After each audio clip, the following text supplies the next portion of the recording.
Какво ви кара да се усмихвате днес? Това не е интервю, а победа срещу самият мен.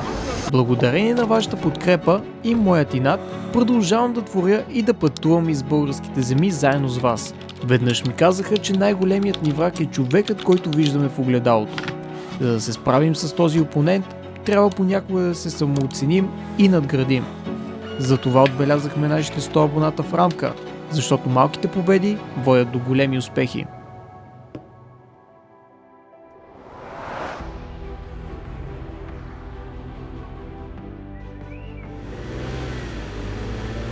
Слънцето вече залива земята със своите лъчи, селата бавно се събуждат, а реките, които никога не спят, са първото нещо, което може да чуеш рано сутрин. Все още няма 7:30, а ние бродим смело по българските пътища, които ни доведоха до град, създаден от 4 села. Зла река, Ново село, Видима и Острец. Априлци беше нашата крайна цел. Или по-точно, да уважим празника на сланината и с помощта на всички тези позитивни хора да решим моята социална тревожност. Затова се оборудвахме, заредихме с голямо настроение и влязохме в душата на празника. През повече от десетилетие сърцето на това събитие бие неспирно. Стартирайки още през 2011 година, хиляди българи се събират ежегодно, за да почитат народните традиции с вкусна сланина и греяна ракия. А сега чуйте какво кара присъстващите да се усмихват в този ден.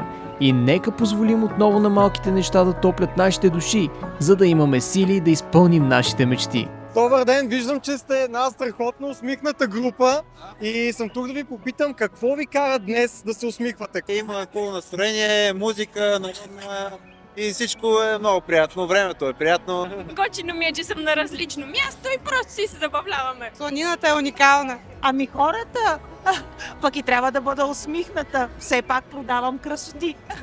По принцип любовта и жена ми, приятелката ми. Искам да ви попитам набързо какво ви кара да се усмихвате. Това е нещо. Хората, ние им правим безплатни снимки и събираме пари за кауза.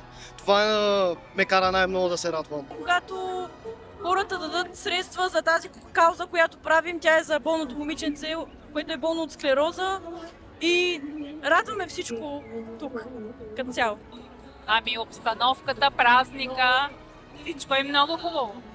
И аз не знам, може би съм пиян. Не, имам настроение от празника. Всички тези хора, това настроение, просто е невероятно. Въздуха е така...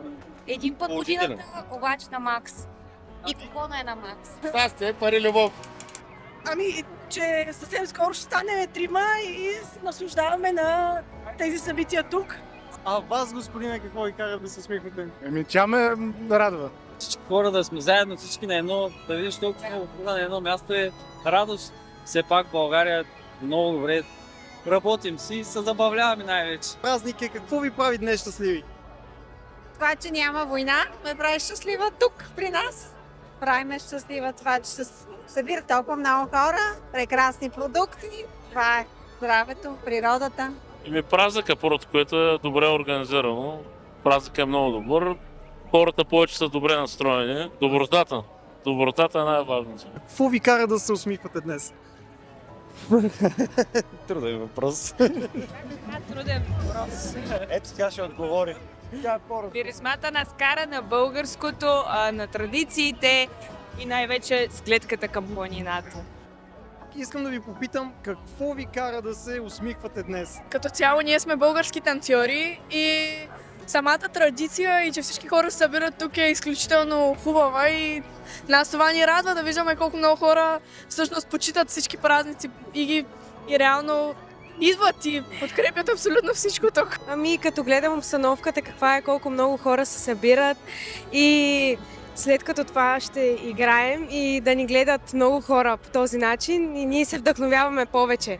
Благодаря на хората, които споделиха с нас нещата, които в такива моменти ги кара да се усмихват. Вие можете да направите също в коментарите. И не спирайте да се усмихвате. Отива ви!